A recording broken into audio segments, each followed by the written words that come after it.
They were locked up before. They got to be locked out of the opportunities to take care of their family. But we got to fight, and we got to fight together. We got to stop fighting in solos and all those little, this person's over here, that person's over there. No, let's bring it together. Throw your hands up if you with it. Drop it.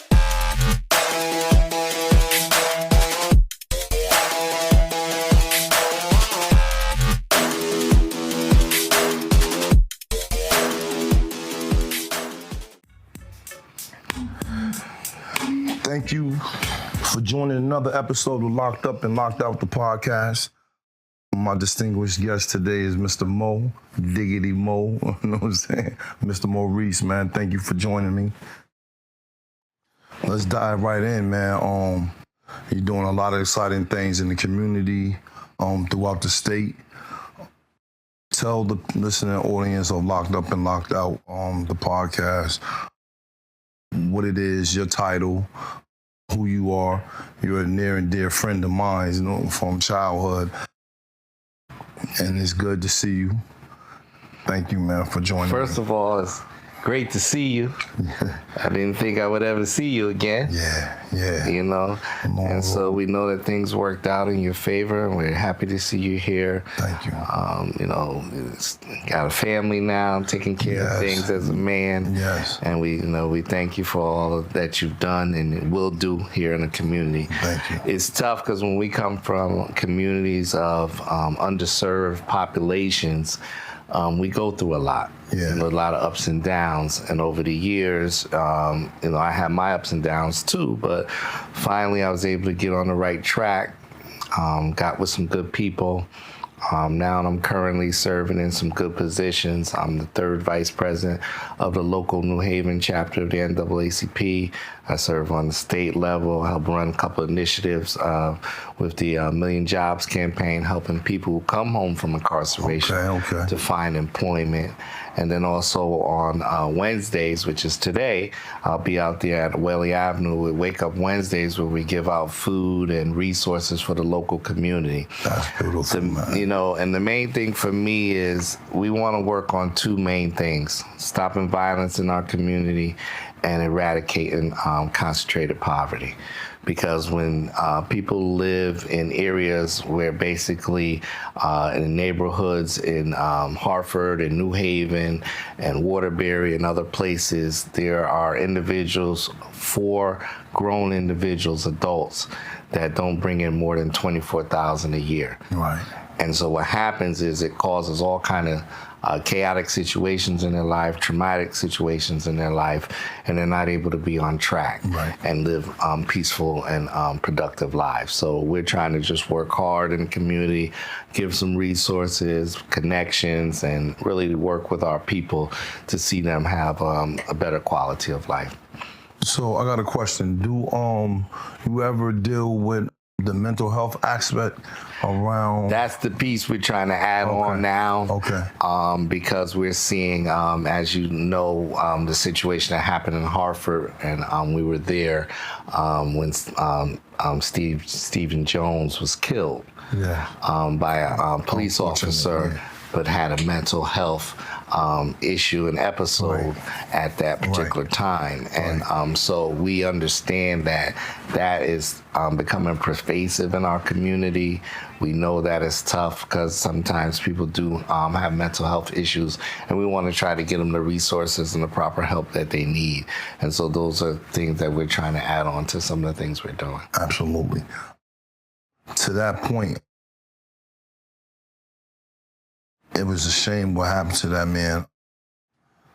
Now, is there some way, somehow, that the law enforcement community and the community abroad and the NAACP can bring new legislation to whereas when you have these calls, mental health person having an issue or a breakdown versus having the police immediately act in their full capacity, but be there, but a hands-off type of situation where somebody that can talk them down possibly step in and if it just get totally out of hand, then try to restrain him without bodily harm. Yeah, so those are the things that's being worked on. Actually, in New Haven, we have a group called Compass that has been working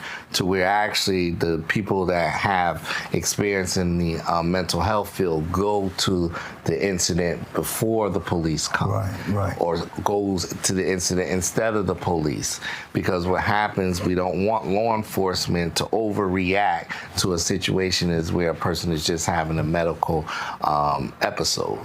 So hopefully that we're going to be sharing some of the resources we have in New Haven, hopefully with the Hartford folks, to be able to look into those type of things, so that when those incidents happening, most of the time someone from the profession is meeting and greeting up with them first and de-escalating it before we would have a situation where the police officer or someone might use force that we feel is not necessary. That's deeply needed. Now, as far as brothers coming home, if I'm right, how do you gather this information? Is it accessible to the whole state, or is it just inclusive to New Haven? Well, we started, first we are in New Haven, we're in Hartford, we're in Bridgeport, we're in New London area. We're gonna be filtering out to the Waterbury area very soon. So basically it's signing on the website where you'll be able to navigate www.millionjobscampaign.com, and based on the area you're in, there's probably maybe there's more resources in the Hartford and New Haven area currently, but we're working, every day we're out here connecting with other employers and CEOs and different industries so that we can get more and more jobs in the local areas in the throughout the whole state of Connecticut. It's going to be a national program. It's just piloted in New Haven, then we went to Hartford, and then we moved on.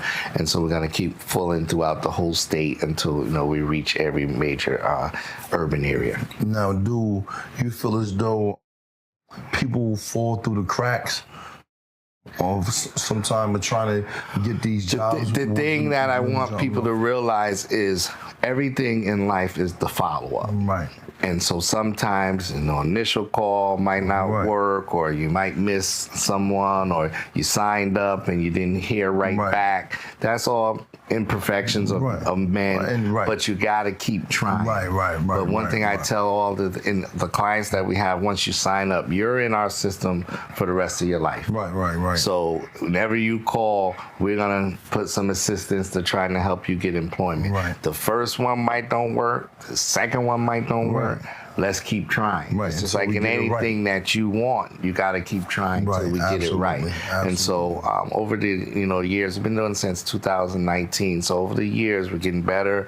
We're getting more relationships with employers, and we're just working hard with the community and saying, listen, when you come home, right before you know you're about to come home, you can get up on the website and sign in. We'll give you a call when you finally touch ground, and let's start making things happen. And so, we've been very pleased with the results that we have. Over 100-something people in Yale New Haven Hospital, over 75 people in Hartford Hospital, and we just continue to grow. We're working on the manufacturing companies now, working with places like Electric Boat, Sikorsky, and Pratt & Whitney, and some of the sub-companies to kind of get our people in those areas where sometimes they might have clearance because of the government, but we're looking at the maintenance jobs and other jobs on on that particular campuses to see where we can get second chance hires. Now, I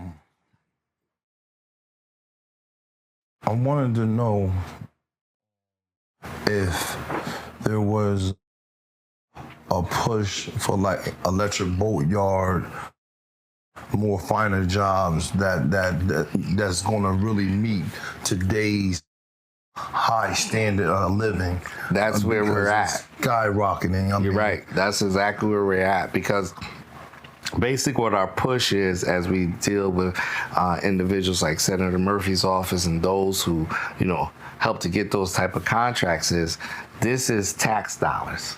Yes. This is our tax dollars that we pay. Right. So why are the second chance opportunity given to our people? Right.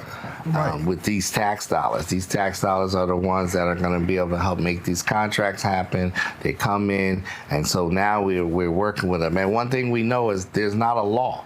Right. There's not a law that if you've been a second chance offender that you can't get a job at a particular place. What they do is they put policies and procedures in their manuals and in their day-to-day bylaws and things that they do to kind of stop it. And now we're pushing that envelope to say no. Right. Let these people in. Right. Give them opportunity. You say you need 8,000 workers. Right. We have them. We have them. Right. 70% of individuals in our country have had some type of contact with the law. Right. So are we gonna, out of 370 million people, are we gonna exclude those 70 million and say no, they don't deserve to work? They deserve to be able to take care of their family. They've come home from incarceration. Give them an opportunity, just like the name of the podcast. Why they got to be locked out? Right.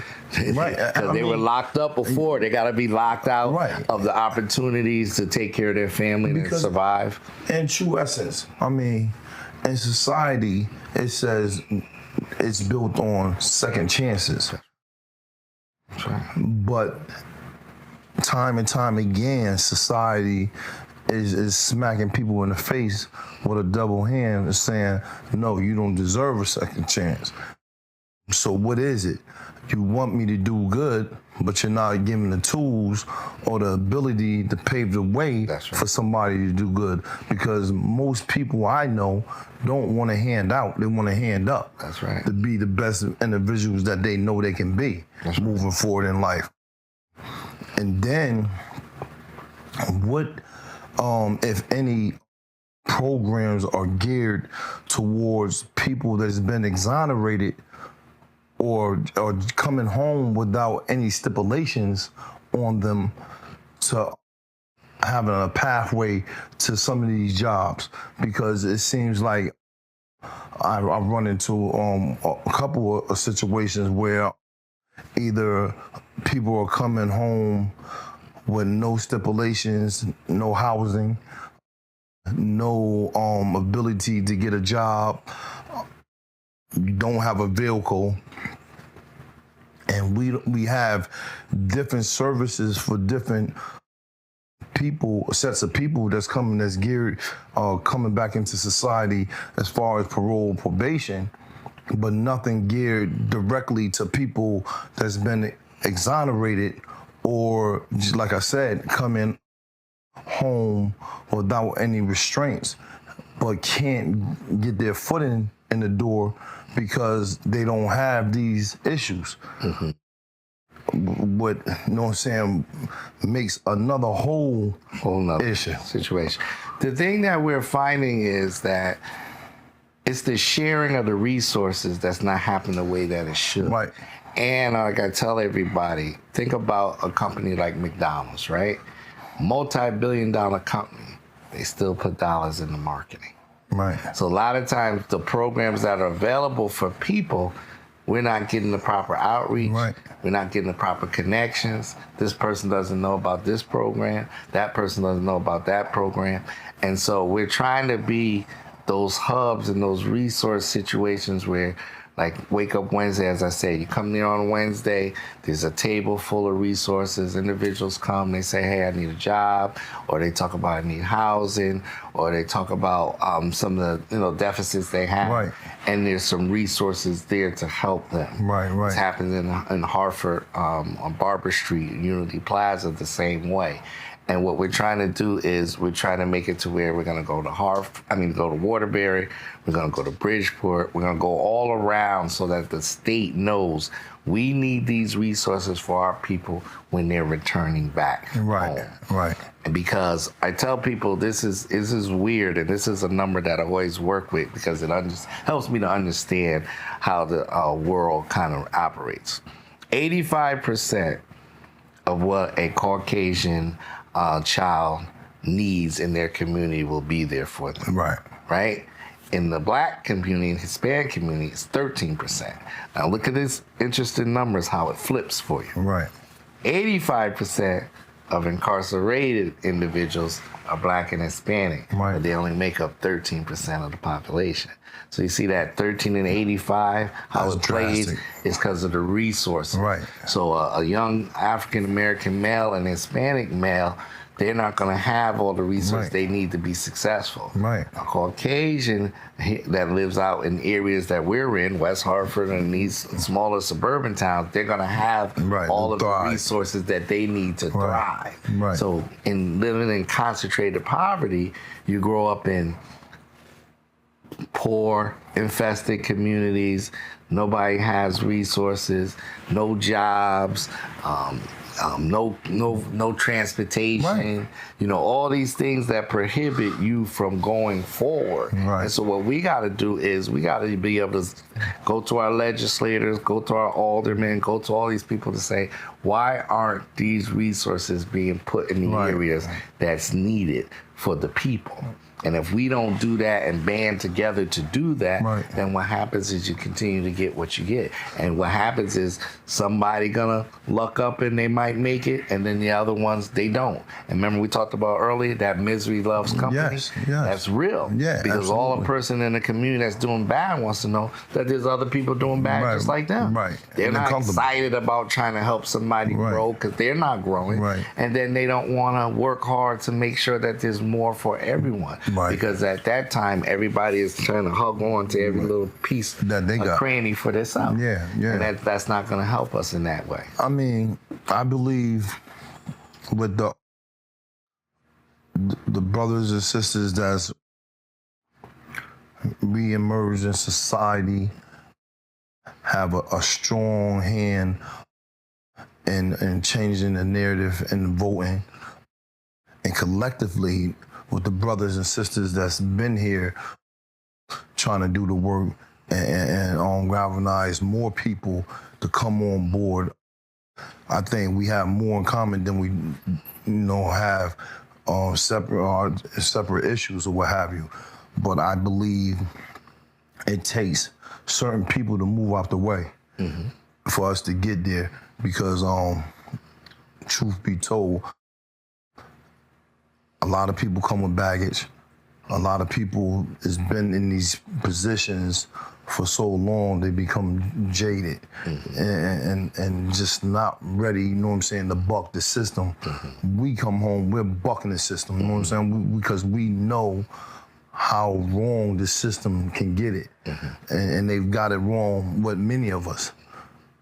Look at the things, that brothers have their hands in to show you, it's something to step back and really take note of, because either brothers is in position of becoming lawyers or lobbyists or ombudsmen. Like, we're fitting the gaps as needed.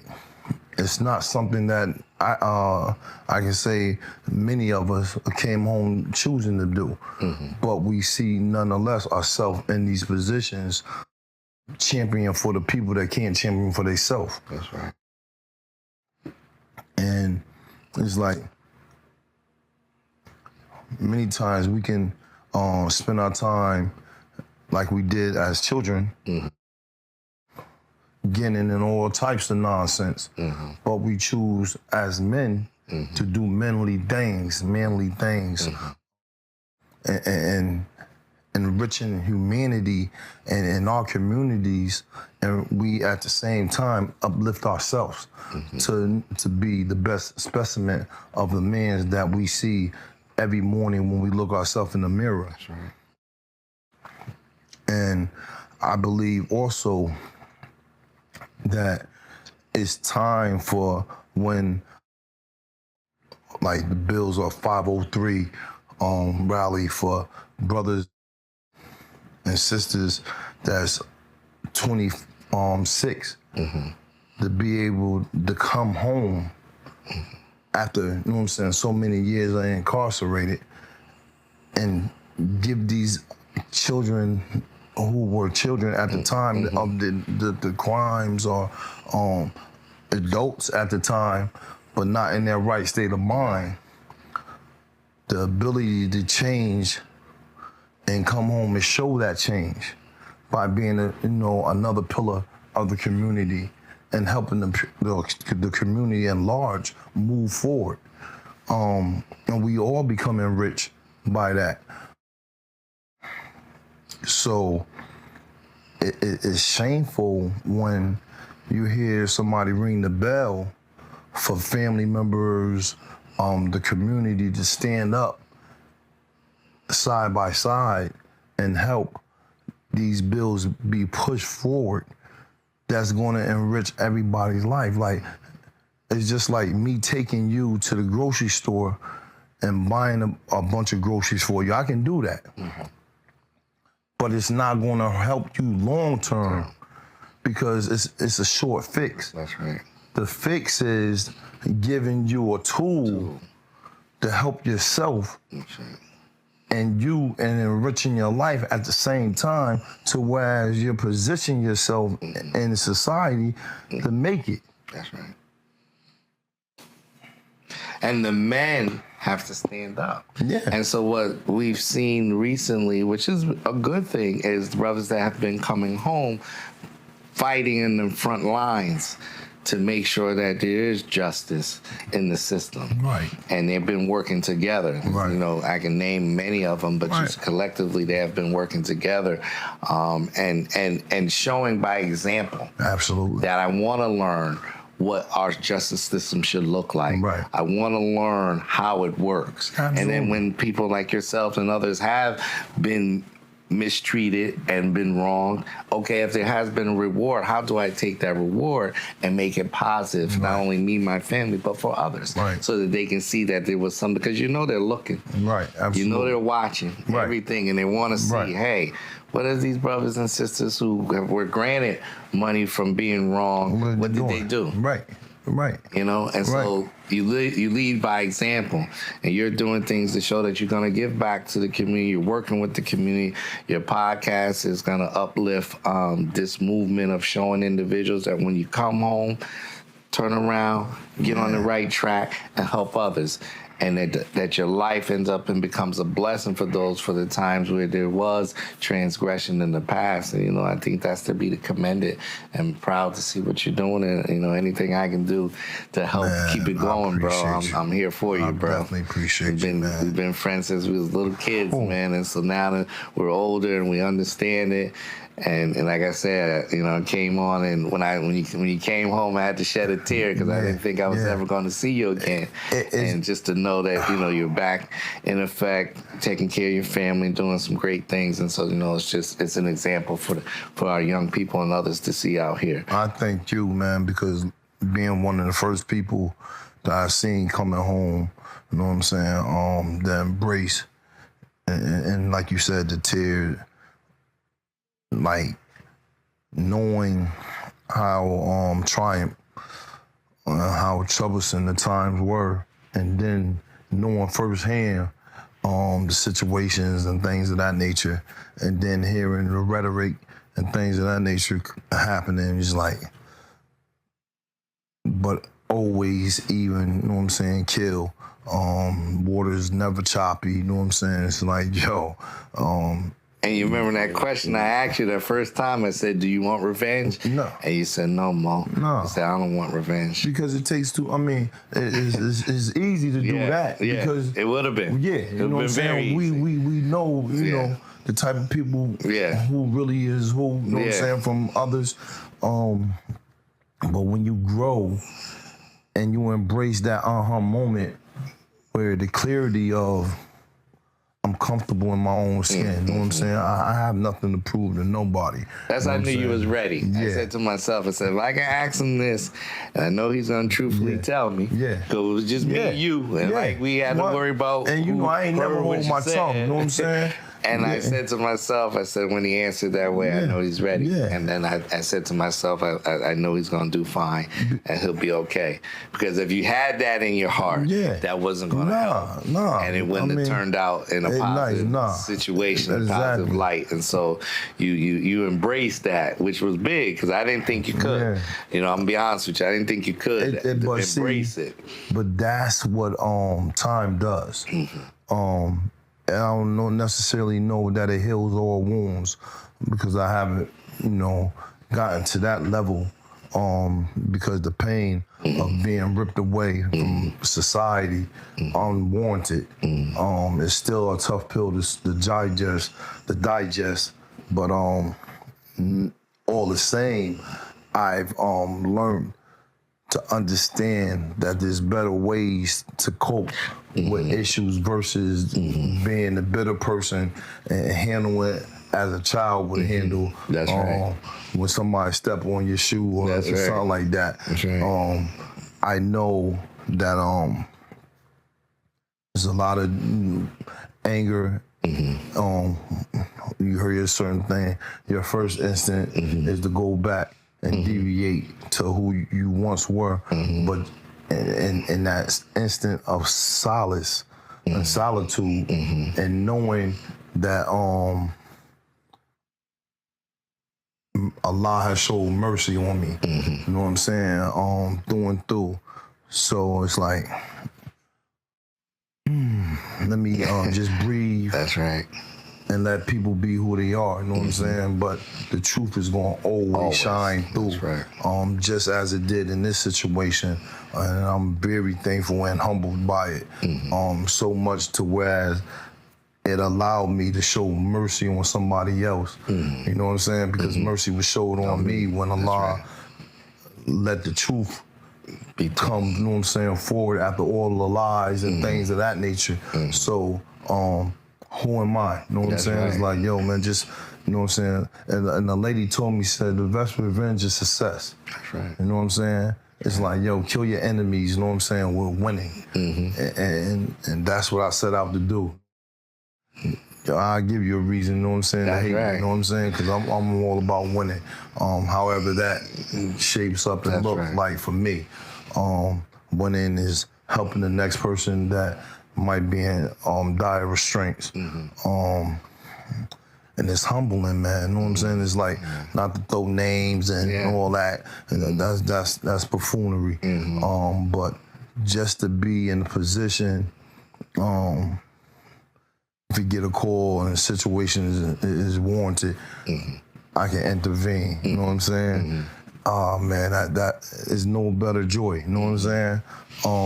And then when you get the calls from brothers and sisters from the Bean, and it's just like, yo, man, I need some help, man.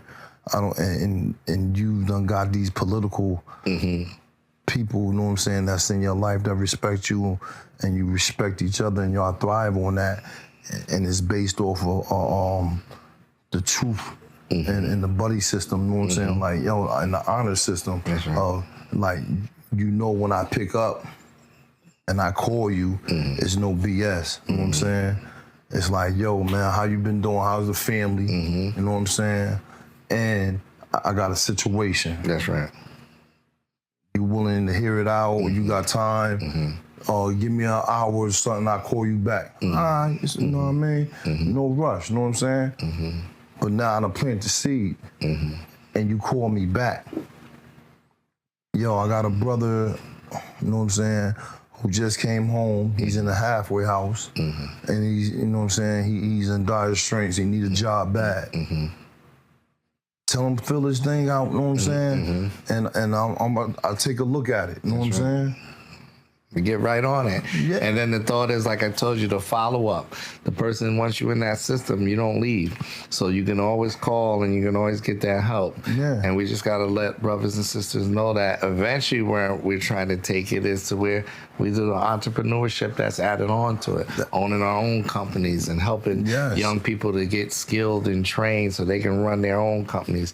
And have our own facilities. Our own facilities. And we get people out of this trap of concentrated poverty, so we can get you on that road to where you're able to take care of you and your family successful. I mean, we're sitting in a building where we know the brother that owns the building. That's a good feeling. Just to see Scott not too long ago and have a few conversations and know that he was on your show, one of the first individuals on your show, and has helped to mentor you and to show you the way to say, hey, we can come back and get our lives together. We don't have to be be locked out for the rest of our lives. Because the way I look at it is, if a person doesn't give you an opportunity, it's like a life sentence.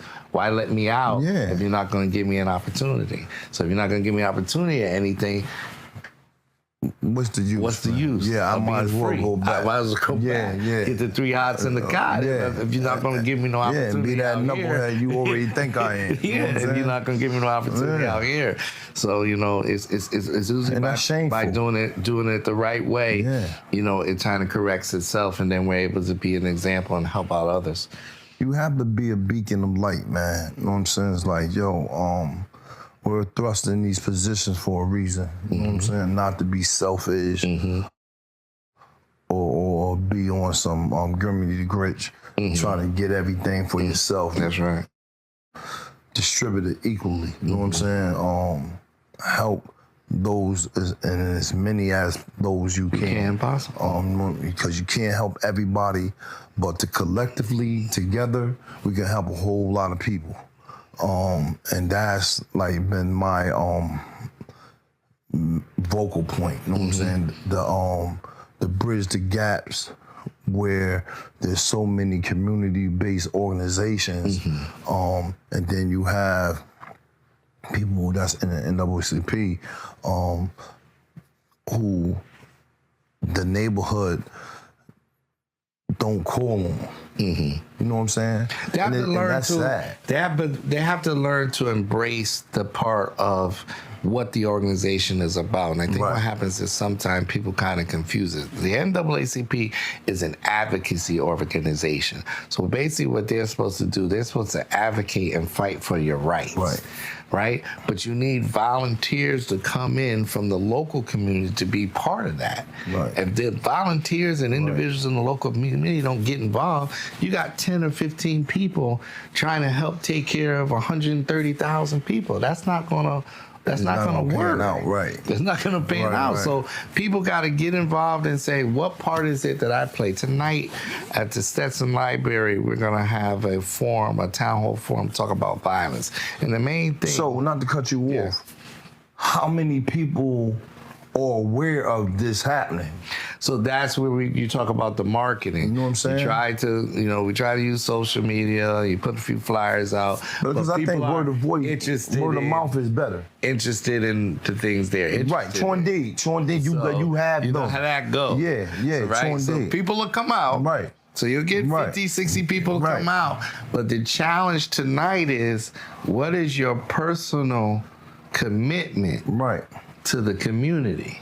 So if your personal commitment is, say, it could be small. Say, what I'm going to do, if I saw 2, 3 kids fighting, I'm going to go break it up. That could be your commitment. Or I know about a youth program, and I'm going to tell somebody else about that youth program that got the why. That might be your personal commitment. You might can't do as much as me and you might do. But your little piece adds to and it adds on to the bigger puzzle. And so if we're going to sit back and we're going to say, I'll let what's the name them get involved with that. I'm not going to get involved with that.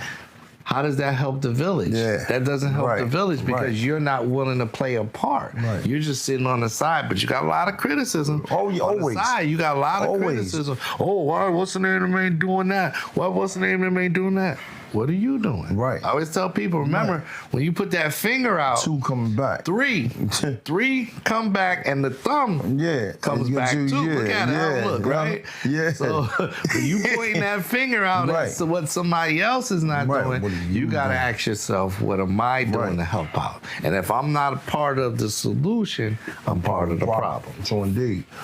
So my second question,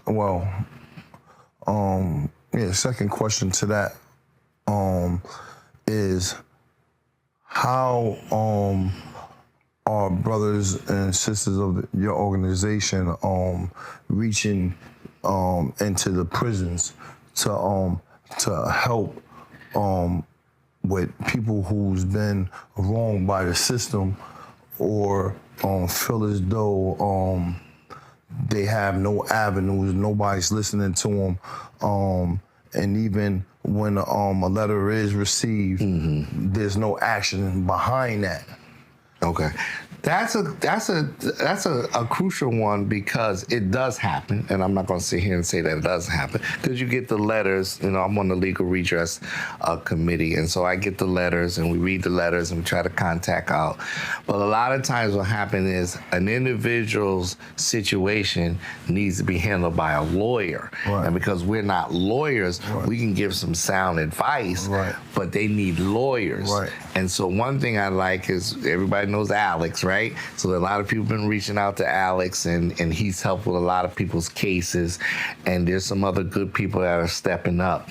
But what we have to do a lot of times around that is rally the resources so they can get to the proper people to help this proper situations. What happens a lot of times, a person reaches out to someone who they think can help them, but they're really not professionally in a position to help them. And so they get kind of thrown off and get a little upset and be, oh, well, I reached out to, this branch of the NAACP or this person and they ain't do nothing.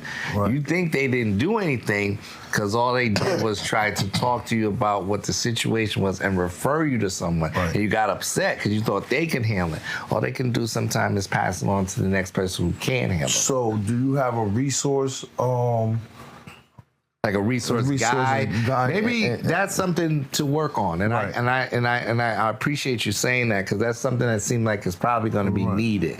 Because then you also have some people who they'll go right up to the LOB and fight. Like for example, we have your Barbara Fears of the world. They'll go right up in there and they'll challenge this and tear it down, and she'll go hard, and then she may not feel she get all the support that she needs. But sometimes people are nervous and scared to challenge something that they're not used to challenging. So that's where the education part comes in. If you want to help change the things in your community, find out and do the research and find out the information you need to be a change agent yourself and stop putting the finger on somebody else. Because a lot of times, like I know you've learned, going to that law library, reading, like they said, you want to hide something from a brother, put it in a book. But if we sit there and we start unveiling this stuff through research, there's a lot of stuff we can learn, a lot of cases we can change by being educated on the proper process of way to handle something. That's being vigilant. And being vigilant. And being diligent. And being consistent. You got that right. Can't just go one day. You might have to go 10 days in a row for them to see, oh, he ain't moving. He's staying out there. He got, and last time he had 5 people. He got 15 people with him now. And then next time he got 30 people with him. We got to go out there and listen to them. We got to go out and talk to them. So what are they on? What is their issue? Let me see if I can sit and help them with the issue they got. Now those numbers have increased. Your consistency increased. So I always tell people it's a process. We didn't get this far. It wasn't just Martin Luther King. It wasn't just Malcolm X. It was a whole process of civil rights movement, body of work. Movements start with 1 or 2 people, then it grows. You get a few more people involved. They understand the severity of what you're doing, or like they say, our title, the sense of urgency is now. That we got to go in front of these boards, or we got to go in front of these judges, or we got to go in front of these councils, and we got to fight for our people. The house is burning. The house is burning, and you can't stay in it. You can't sit in here, and so we gotta put that proper fight behind it. When people do that, you make moves, and you make motion, and things change. Laws change, all that type of stuff all that stuff is able to be changed. But we gotta fight, and we gotta fight together. We gotta stop fighting in solos and all those little. This person's over here, that person's over there. No, let's bring it together. We can't have the backbiting. The people, not the naysayers. That's right. You know what I'm saying? It was never a time and a place for that. But we know it happened. Let's move out of that space. Let this be the space of action, and being sick and tired of being locked out. Because as it is, the industry have us locked out of everything. And we have to make our presence felt and known that we're not having it. We're smart individuals, we're witty, and we're capable. That's more than capable. That's right. And we're very educated brothers. So let's move, man, in the direction that we need to be moving in, man. Thank you, Mo, man, for joining Appreciate you, another good Locked brother, Up and man. Locked Out podcast, man. And whatever I can do to keep the movement going, man, just give me a call. You know, I'm only a call away. And listen, man, that's official, Appreciate man. you, bro.